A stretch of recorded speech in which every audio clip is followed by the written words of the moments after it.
Ladies and gentlemen, Mr. Joe Nicassio is an amazing human being, and he's had incredible success in life, and he's also lost his success in life and then come back.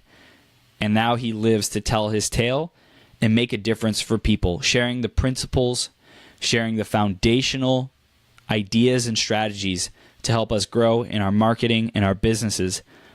And he's on this obsessive, compulsive quest for the truth. He's really out here to find the truth of what works in business, to find the truth of what will make the difference for you and your profits. And he already has much to deliver and share. He's been mentored by geniuses, over 25,000 hours of research, and over 800 clients served. He's also the sponsor of Becoming Your Greatest Possible Self. So if you are interested in taking that next step with him, definitely go schedule a call, www.employeeescapeplan.com. Joe loves buying people an hour of his time, so I'm sure he would do that for you, and you can find out how you can grow and make your marketing even more effective. And I think that's basically it for the announcement. Joe Nicassio, you ready to come on? I am ready. He is ready. All right, I'm going to make this screen a little bit bigger so people can see you. And there we go. All right. Joe, you are now live on Becoming Your Greatest Possible Self. Welcome, brother. How are you? I am great and grateful. Great and grateful. Beautiful. Beautiful, beautiful, beautiful. Awesome. So we're going to be diving into today about how to deal with the haters, man. Before we get there, we're going to dive into grace, because the theme of today is handling life's adversities, life's challenges, life's trials with grace. And I'm curious, how do you show up with grace? How do you view and receive or give grace? And how does that show up in your life? Well, I think that it's not always easy to be graceful, first of all, because life can be pretty harsh and people can be pretty harsh and circumstances can be pretty harsh. But I've learned that if I take a few moments and focus on my breathing, and I find that if I'm around people that are frustrating me, that I say a little prayer, like when Jesus was on the cross, he said, "Father, forgive them, for they know not what they do." And I think that it's just about being a little bit compassionate. It's a little bit about having humility, and humility is not about thinking less of yourself. It's about thinking more of others. So when people are kind of throwing their garbage at us, it's like, instead of getting angry or, I get a little curious, like, what has happened in your life that has got you into this place? It's like, I don't understand your whole story. So, I'm just going to love you just the same. I think that we're commanded basically to do two things: love God and love our fellow man. Yeah. And, I love my fellow man, even though I don't like what my fellow man does sometimes. But, they're still a child of God. They're still my spiritual brother or sister. And they're still going through their trials. We all go through our trials. Everybody does. Yeah. And so just understanding that, I would never want anybody to go through the trials that I went through. And I probably wouldn't want to go through some of the trials that other people are going through, that takes them to that place where they actually need the grace. Yeah. Yeah. And I think part of grace is also just having grace for yourself. In the past, I was not gracious with myself. I was really very tough on myself. I had very high expectations, and I would get angry at myself. And, that actually leads to depression. One definition of depression is anger turned inwards. And so just as we need to be graceful with others, we need to be graceful and loving to ourselves. Beautiful. Beautiful, man. I love how we started that off, this conversation. I can tell it's going to be a lot of fun. And, I was excited to talk about this headline today, because we always come on here, we talk about leads and generating leads, marketing, which you're an expert on, right? And I'm excited to kind of go into the outskirts of your wisdom that may not come up as often, just because you show up as a contribution specifically about business, about marketing solutions, about sales. And you also have all this other wisdom and brilliance as well. So I'm very excited to discuss that, to tap into that. I think it's going to be a lot of fun. And yeah, man, this is going to be great. So I also wanted to acknowledge Rachel. She said, "Love all people in all situations." That's right. That's right. And it's, who are we to judge other people? Who are we to make them right or wrong? It's like they're going on their own path. We just send them love. Like, thank you. I love you. I may not like what you're doing. It may not sit well with me because of my values, my perspective, but who am I to come in and attempt to infringe on your rights, your freedom to be self-expressed, to be who you are? I might in a civilized way share with you something that might open up a perspective that would make a difference, because I find a lot more joy and freedom in my perspective, but I'm not going to beat it into you. What do you have to say about that, Joe? Well, I like the idea. We're not supposed to judge others, at least not in a demeaning way. Mm-hmm.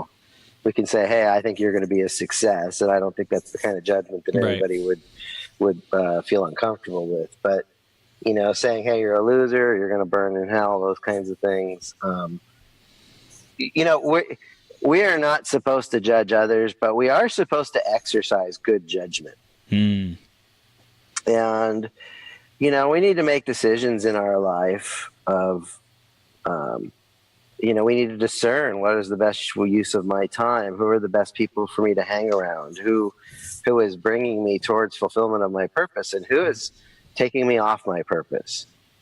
And so we need to have good judgment to make sure that the decisions we make, I don't try and please everybody. I'm doing my thing, and I expect other people to do their thing. And, if there's a way we can synergize and do our things together, that's really powerful. And I'm not here to judge other people, but I'm here to have good judgment to make sure we're given one life. And we might as well make the most of it. And sadly, I think most people are living a fraction of a fraction of a fraction of their true potential. Yeah. And so, if that's how they want to live their life, there's people like Chris that are motivators and inspirers, but not everybody wants to be motivated. Some people don't, want that. So, my job is to live my mission and fulfill my destiny and to live my greatest possible self. And not live at a fraction of a fraction, but do those things that are really in alignment with who I am and, what my mission is here on this life. And some people, are really clear about their purpose and their mission, and some people are not. And I just think that if you don't know what your mission or your purpose is, then, that's your purpose is to find your purpose, to find your gift. Yep. And then once you know it, I know what my gift is, then it's about sharing your gift, and your purpose is that blend of finding your gift and then sharing your gift. Yeah. Yeah. So how do you, if someone is in your space, like, how do you deal with them if they're a hater? Like, let's talk about physically in your space, and then online, haters online and trolls and stuff like that. I had somebody physically in my space at the courthouse about a year ago, and he stepped up and he was like all yelling at me, and I just gave him an elbow to the sternum, because really once he was at a distance that could have caused me physical harm, and I felt attacked. And this was really not a good person, somebody that there's a woman that I know that he beat her. And he got all in my face that he could be around her as much as he wants. And I just said, I elbowed him in the sternum, So I am not the kind of guy that likes to get into fights. I do train, and I was prepared for that situation. If somebody is actually physically getting in my space, that is an attack. So now that's like like physically, like he was like literally like 3 or 4 inches away from me, and he could have punched me or kneed me, and I wasn't going to allow that. You know, but there, you know, like in our space, like the space we live in or the space we work in. First of all, I've come to realize that haters aren't actually miserable people. They love what they're doing. They love being miserable. They love whining. They love complaining. They get this is something that it's like a hobby for them. I know one particular person that, you know, loved to get on the phone and like call, you know, the utilities, the Edison company, the you know, the gas company, and just stir, you know, the banks, and stir it up. But you know what? This was her way of connecting with people. You know, it's kind of a sick way of connecting with people. Yeah. So, you know, if somebody's in my space, one of the things I do is I kind of have a mantra that I say, which is, I am too blessed to be stressed. I have a lot of blessings. I have a lot of things to be grateful for. Now, a lot of times other people are stressed and they try and put their stress on me. And I have this very clear delineation. It's your stress. It's not my stress. You're trying to put your stress on me, but it's your stress. It's not my stress. Yeah. And so I think it's very powerful to let, you know, just to recognize that there are stressed out people. There are hateful people. There are people that are, my metaphor is they're living in their own cesspool. Okay, they're living in their own cesspool of negativity, and they carry wherever they go. That cesspool goes with them. Okay, and so a lot of it really has nothing to do with me. It has to do with their own little toxic stuff. And I just, one of the things I do is just clearly really understand it's them, it's their stuff. It's not my stuff. It's not mine to own. Yeah. So that's just, I think it's because maybe they drank too much Haterade. yeah, exactly. So we heard that they get some kind of joy and satisfaction off doing that because they're programmed, you know, their subconscious mind says, this is what you do to survive. This is what I do to get by, this is good. It feels good. It's comfortable. It feels good. But in reality, there's an impact to it that is much, much bigger beyond that. And feels good, you know, like, what does that mean? Does it mean dopamine? Does it mean endorphins? You know, what kind of chemical thing might be going on?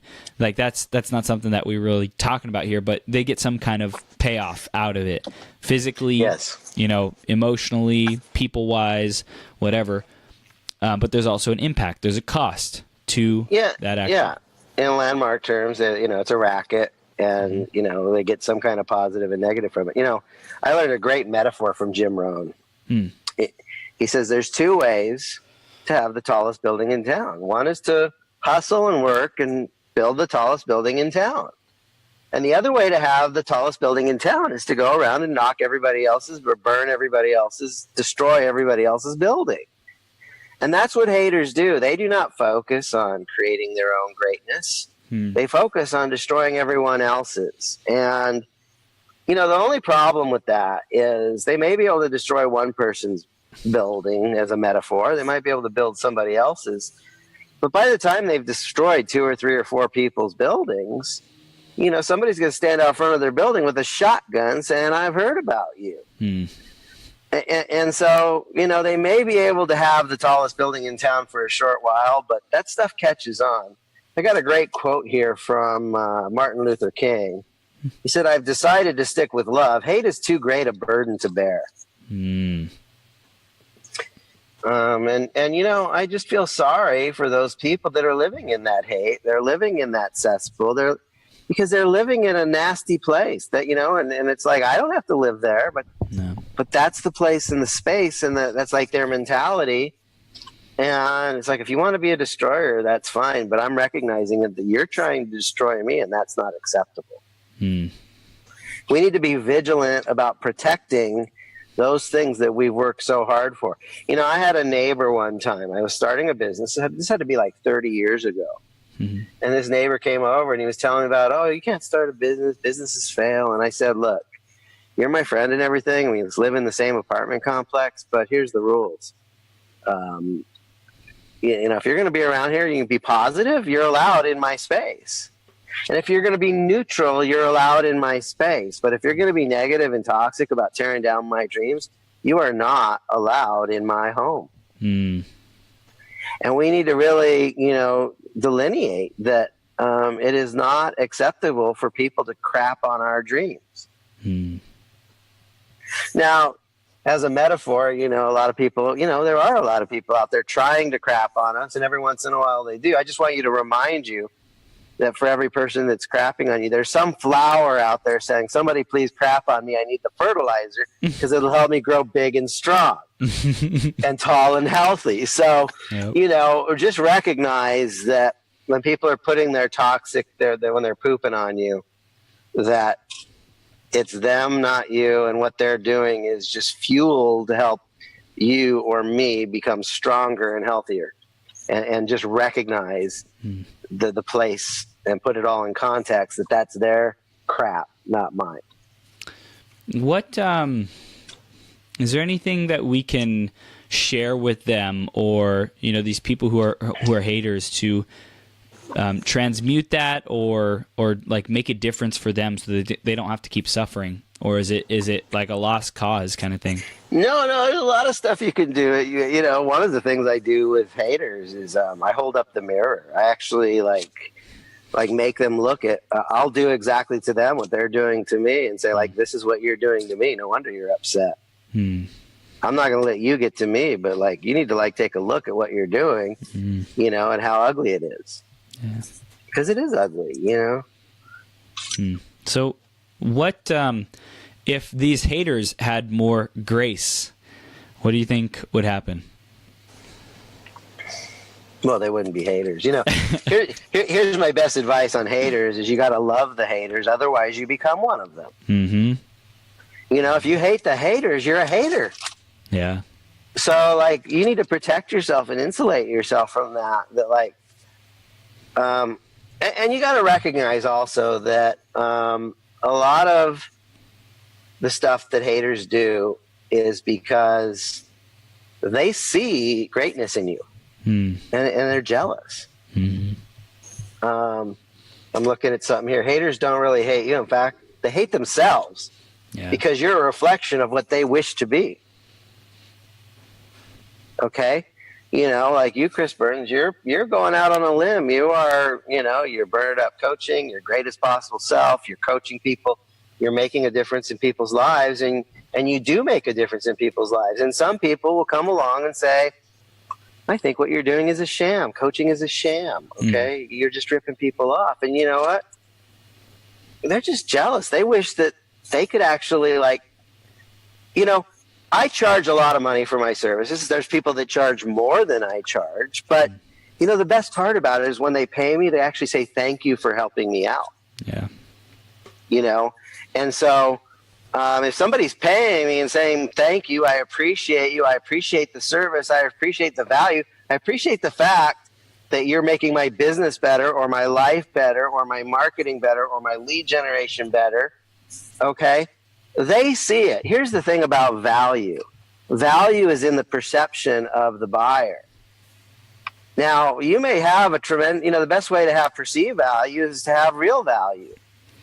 You, Chris Burns, you have real value, but just because you have real value doesn't mean everybody perceives your value. Right. And so, you said, our job is to create a preponderance of proof. It's like, you can say I'm a phony, but once you watch these 100 videos of people that hired me and I changed their lives. Yeah. Why don't you read let me take you to this guy, Jason, who's a massage therapist who was living in his car and now he's making 6 figures. Okay. Because, Joe intervened in his life and made his life better with Joe's coaching and Joe's expertise. Okay. So, when people are hating on you, you got to consider the source. They have not had enough experience, positive experience with you to really love you for the great person that you are. You are a great person. I have a belief everybody has magic inside of them. You have magic, I have magic, and the person in the wheelchair has magic, and the janitor has everybody has magic, but only if you have enough genuine curiosity to discover what is their magic and really get to know them. And if somebody, this is where grace comes in, it's just they haven't taken the time to, get to know me. Joel Bauer said, if people knew your heart, if people knew your good intentions, if people knew the difference that you want to make, can make, and are making in people's lives, of course they would buy from you. Of course they would love you. All right. The problem is we live in an egocentric world where everybody's about me, and it's like, okay, we've talked about me a long time. Now it's your turn. What do you think about me? And so there's a lot of ego involved. People are very, hung up on themselves, and they want to talk about themselves and how great they are. And acknowledging greatness or goodness or magic or abilities or talents in another person is completely contrary to their ego that wants to say, I am the center of the universe. Everything revolves around me. Does that make sense? Yep. Absolutely. Absolutely. So what I'm really hearing is that, one, it's not ours to own whatever the people's opinions are of us, right? I've done this exercise where I don't give a flying duck what you think, right? But I don't give a freak. Yeah, I don't give a flying freak or duck what you think. And a lot of people are not able to say those words. A lot of people are so concerned about what people think that they're not able to point someone in the face and say, I don't give a flying duck what you think, and stand behind that and say that over and over and take actions in alignment with that belief, with that way of being. Because I think a lot of people say that they don't care, but in reality, deep down inside, they hurt when people have negative comments. And there's a lot of people who are attempting to be popular and people pleasers, and Joe and I are just letting you know that doesn't work.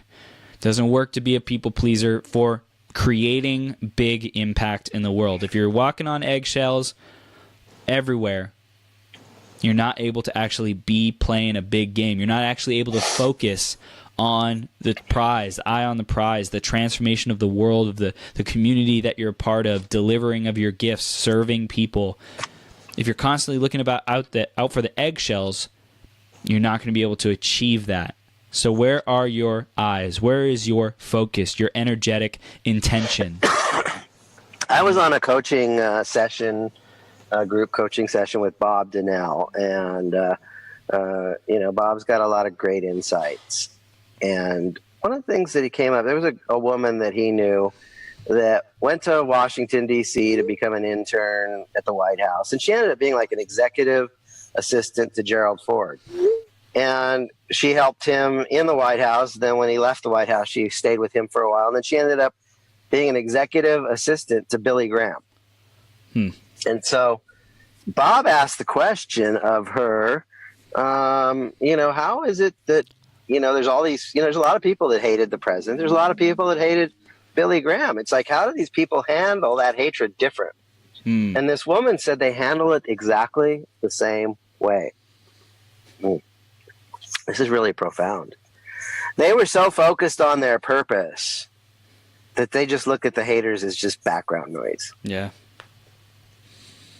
Just background noise. It's like, my purpose is so big and so glorious and so impactful and going to change. I'm doing employee escape plan. I'm helping people either start a business from scratch, or a lot of people have a side hustle from their job. I'm helping them grow that, or some people have businesses already and they just want to make it better, and I'm so focused on that mission. I know I make a big difference for those people I work with. Yeah.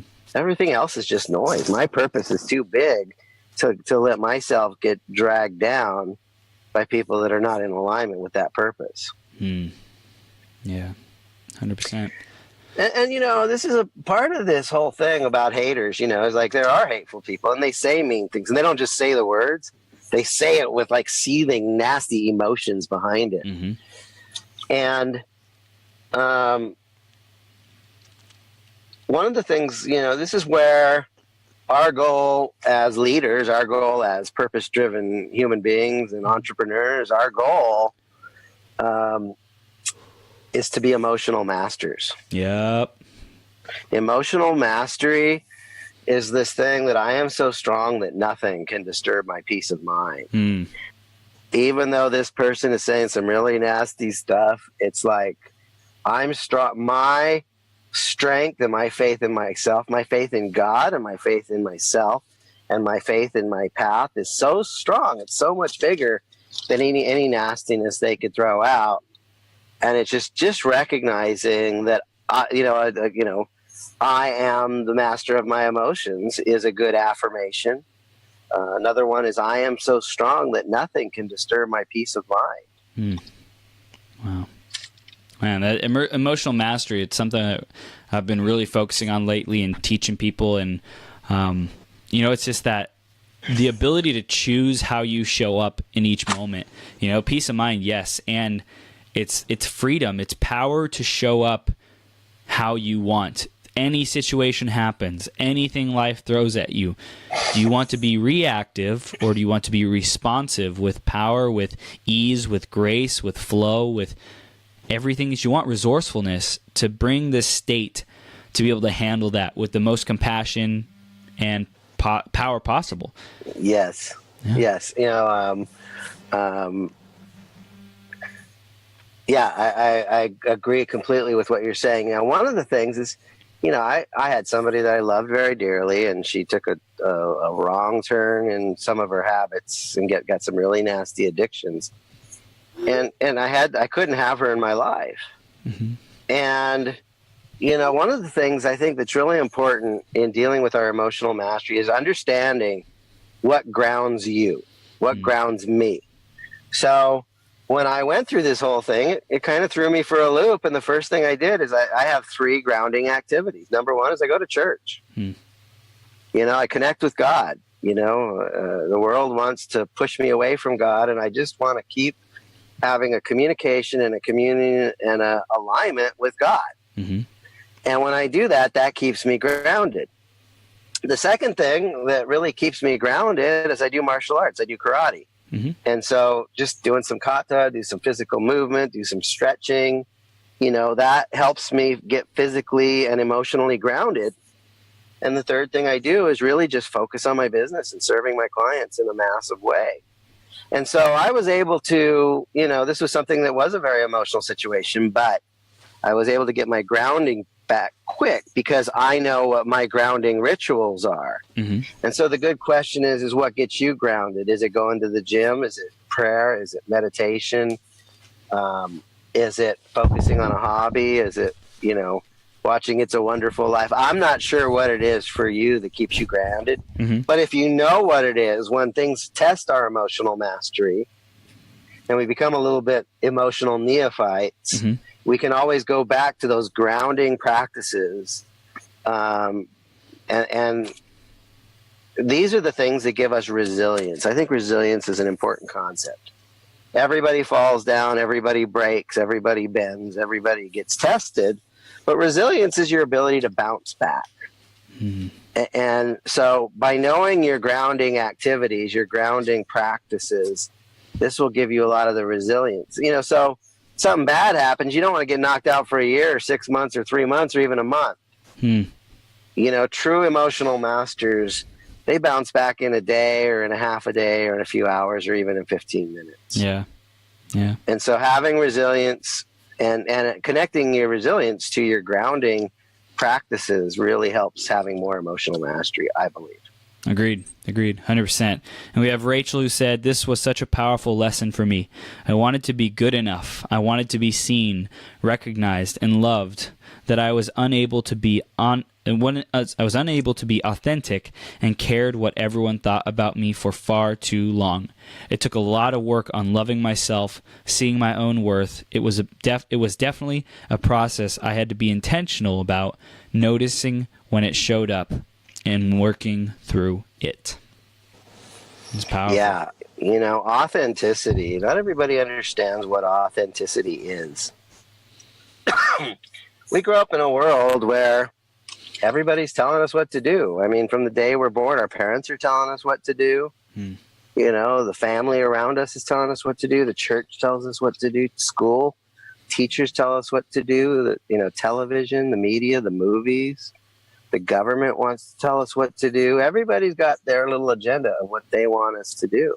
And authenticity is this ability to say, I've heard everybody, I've listened to everything, I've read the books, I've watched the tapes, I've gone to the training, and I don't give a damn what anybody else thinks. This is what I'm going to do based on my own conclusions. I've taken on all the information, and this is who I am, and this is what I'm passionate about. This is what I desire. And when we do that, that's when we're actually coming from an authentic place. Yeah, well, the people that are not in an authentic place are the people that are saying, well, what will they think? What will my priest think? What will my parents think? Yeah, it's the gifts. Like if we're not using our gifts and expressing our soul and our talents, like God gave us talents, and it's up to us to use those, to deliver those, to share those.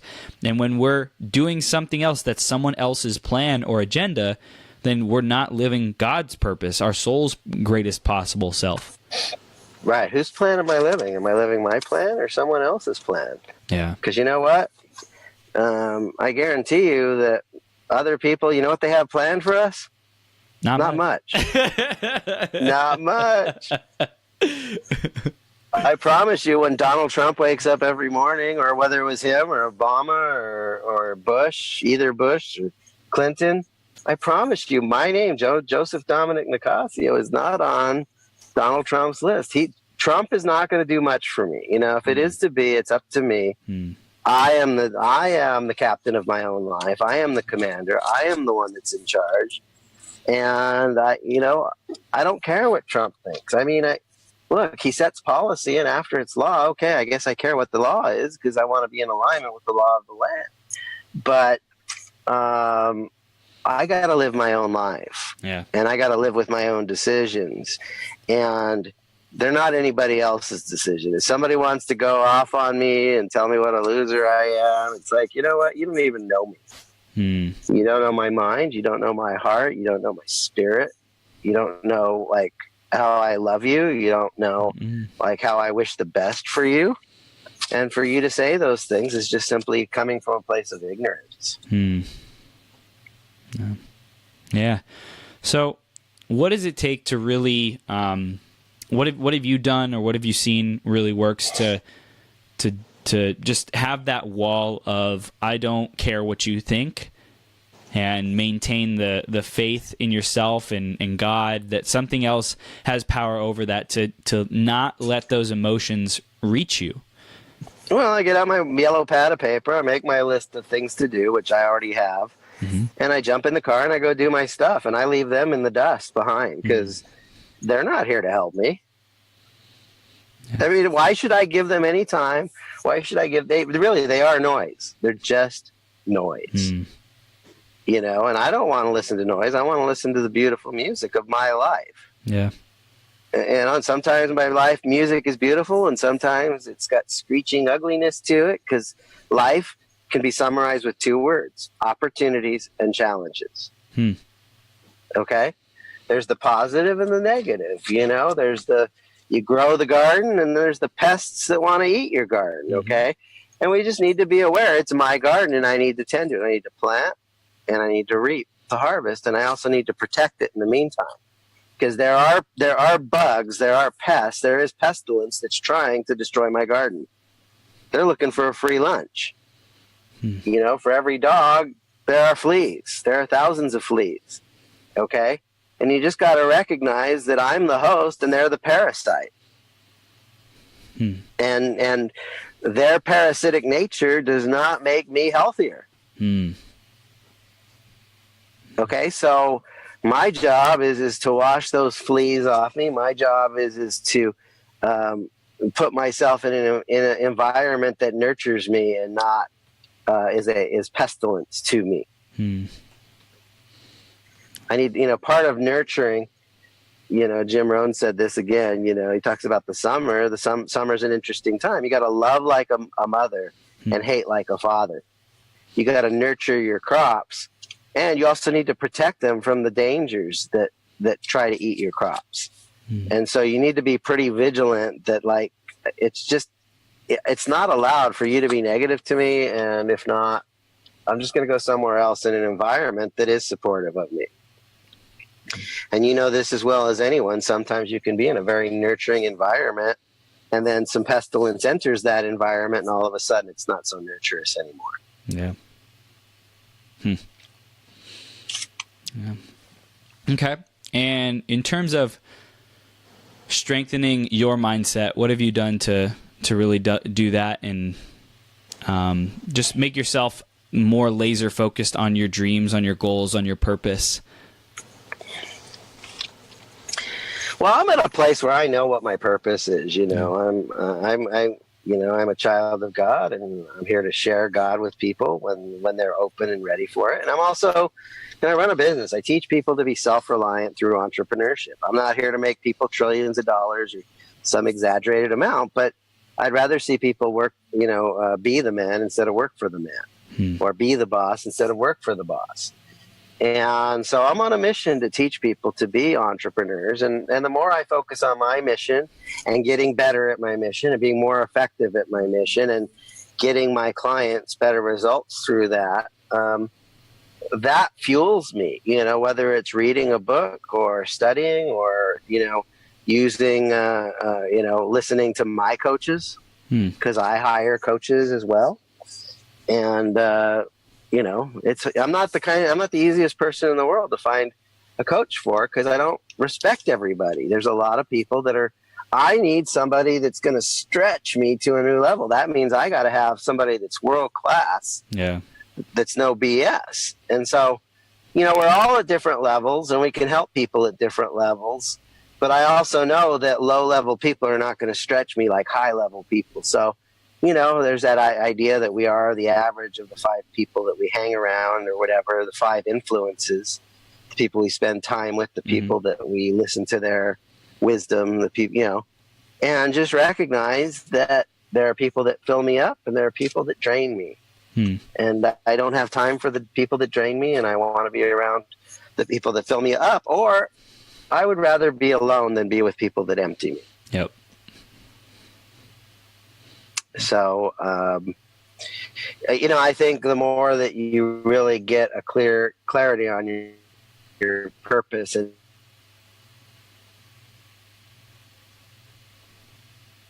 oh, looks like Joe disappeared for a second. Joe Nicassio. Joe. Can you hear me? Yep, I can hear you. Can you?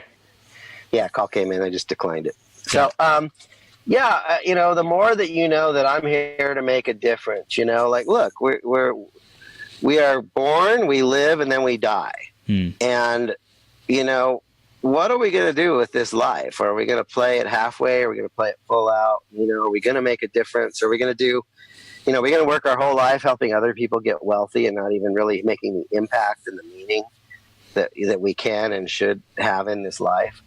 Not me, not you. We want to leave our dent in the universe. We want to leave this place a better place and leave a legacy and leave people better off and leave, something to hopefully our children and grandchildren and great-grandchildren, and to the planet. Absolutely. And so, when you realize that we have a life and we have a chance to have a dent in the universe or make some kind of difference, then we should just make that difference, or at least try and figure out what that difference is that we can and should make. Yeah, absolutely. Absolutely. So Curtis said, love and hate stimulate the same pattern in the brain. Both are registered as infatuation to the subconscious mind. I enjoy observing haters. Sometimes they share some valuable information that you can improve upon that might convert them to a prospect or customer to start their journey to becoming their greatest possible self. You've got to care, but not that much. Most often, act like hyenas and laugh at what they don't understand. Yeah, I kind of agree with that. One of the things I've learned is there are people that that are so delightful you could spend a lifetime with.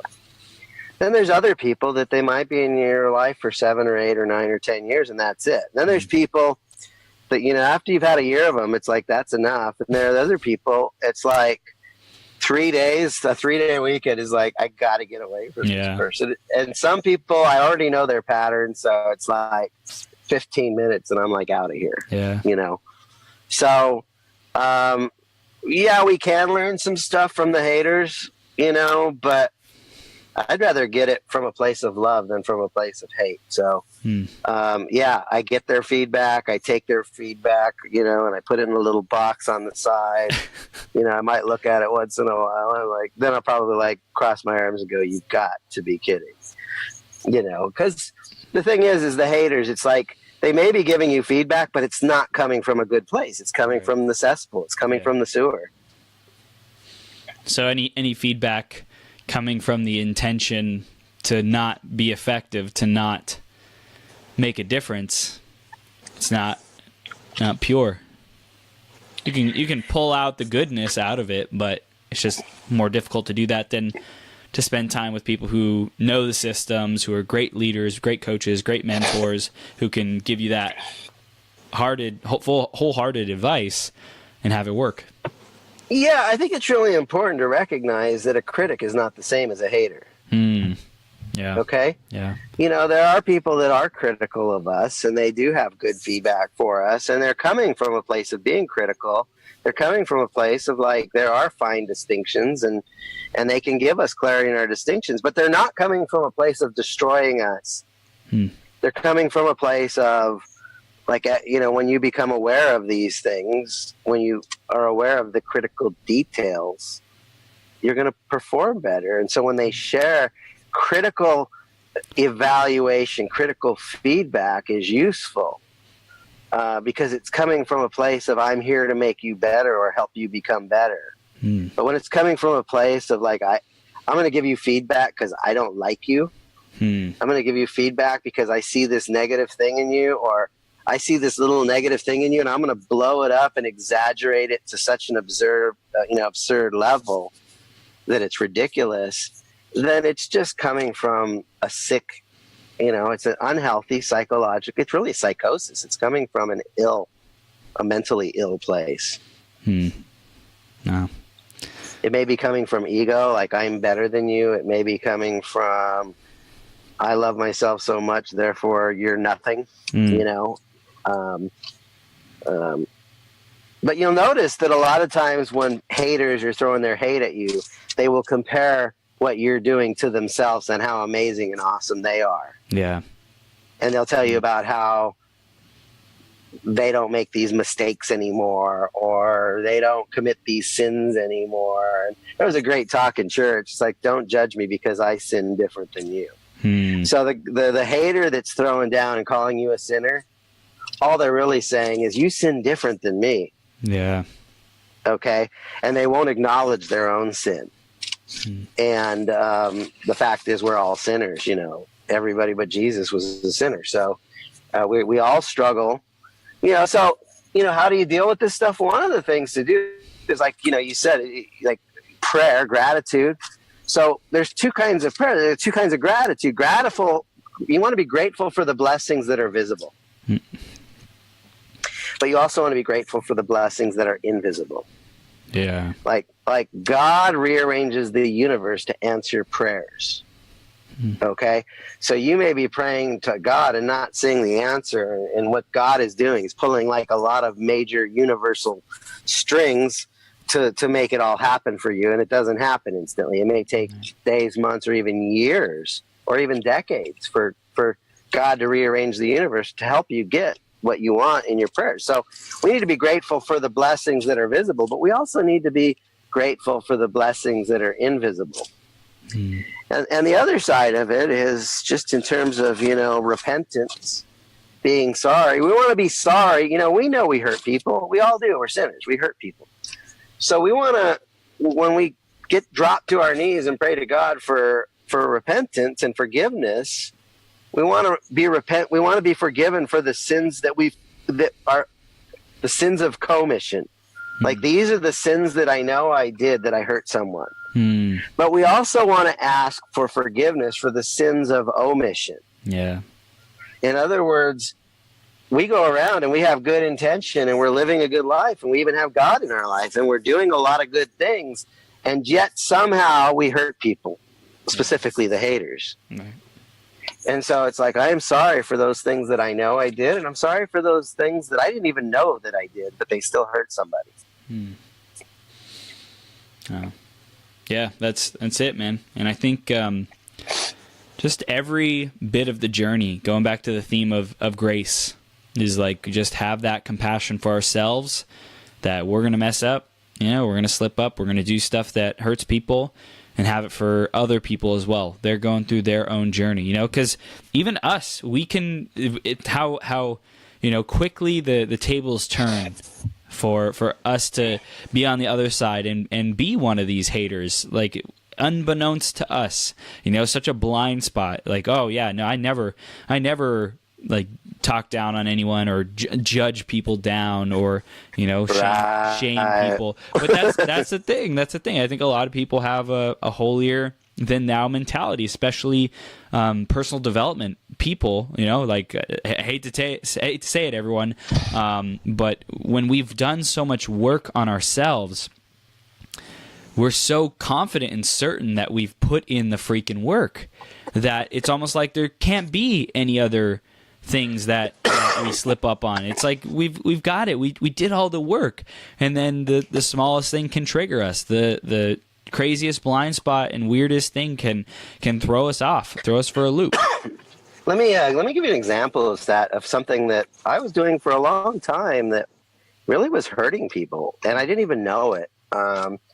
And that is, at the beginning of the show, you introduced me and you talked about how I've been on this relentless commitment to the truth about reality and the relentless commitment to the truth of what really works in business. And so, so I'm looking through a filter of what works and what doesn't work. Mm-hmm. Okay. And when something works, that's a valid idea. And when something doesn't work, it's an invalid idea. Right. Mm-hmm. And what I learned, and I didn't even know it took me years to become aware of this, but it's very important to invalidate the idea without invalidating the person. Yeah. Like, that's not you're a valid person, but this way that you're going about things, it's not going to work for you. The method is invalid, but not you're invalid. But let's give you another method so that you have a valid method so you can get the result you're actually trying to achieve. And I was really pissing people off and making them feel bad because I was telling them this is invalid. This won't work. And they were thinking that I was invalidating them, and I wasn't. But being sensitive to that gives me a new way to approach it, to make sure that when I tell somebody that this won't work, it's like, you're a great person, but this methodology isn't going to get you there. That's good, man. Good. So what other breakthroughs have you had around haters, or, having that grace, or, just being able to be a stand for your purpose? Well, let me give you two concepts. I did a little research before I got on the show. So rumors are carried by haters. Mm-hmm. They're spread by fools and accepted by idiots. Okay. And so, people will talk. They'll talk crap. They'll talk, But, there's this idea that Winston Churchill said, the truth is incontrovertible. Malice may attack it. Ignorance may deride it. But in the end, there it is. And so, the haters, are malicious. They're going to attack what you're doing. And then there's other people that are going to attack what you're doing, and they're not really hateful. They're just ignorant. They don't really understand the full scope and intent behind, your master plan of what you're doing. They don't understand the method to the madness. And so they're ignorant, and so they want to deride you and derail you. But the truth is the truth. And even though people carry rumors, that's not the truth. And even though it's spread by fools, it's not the truth. And there are people that will accept, they're idiots that will accept it, and it's still not the truth. Okay, so our job if nothing else, is to have such a clean track record, to have so much integrity, which means when we do mess up, we clean up our messes. Yeah. Our goal is to live our life in such a way that if somebody heard that, like if we live our life in such a righteous, good, quality way, that if somebody really knew us and they heard a rumor like that you were like some kind of scoundrel, they just wouldn't believe it. And, this happened not that long ago with somebody I know where they were saying bad things about somebody I know that has a good heart and comes from a good place. And they were saying what a terrible person this person is. And it's like, no, I've known this person 3-4 years. It's like, I know when I was down, that person was there for me. I know this person has a good heart. I know this person has a good mind. And for you to say those things, that's completely outside of my reality. I don't accept it coming from you. Yeah. So whenever people attack your authenticity, when people attack your integrity, when people attack your character, it's a good chance for you to look at your own authenticity. Where am I coming from? And if you know you're coming from the right place and you're doing your best to do the right things, it doesn't really matter what they say because you know the authentic truth. Wow. Beautiful, man. Beautiful. So what are some exercises or actions that we can take after this to strengthen up our anti-hater defense systems? Well, the best way to I think the best thing to do is just be so focused on your purpose and, to give your time to those things that are purposeful. Sometimes we can avoid haters. We can jump in the car and drive away, or we can, walk away, or we can kick them out of our environment. Sometimes we can't. And, so the first thing is to realize that environment does trump willpower. If you're surrounded by negativity, eventually it will rub off on you. And so sometimes you do need to move. You might have all the willpower in the world, but if you're getting bombarded with negativity, it's going to eventually seep in and it's going to impact your effectiveness. Yeah. And it's like, who has time for that? So one, the other is to focus so much on your purpose and strengthening your purpose and give all your energy to that. It's like what you pay attention to determines, we tend to move in the direction of our currently dominant thoughts. What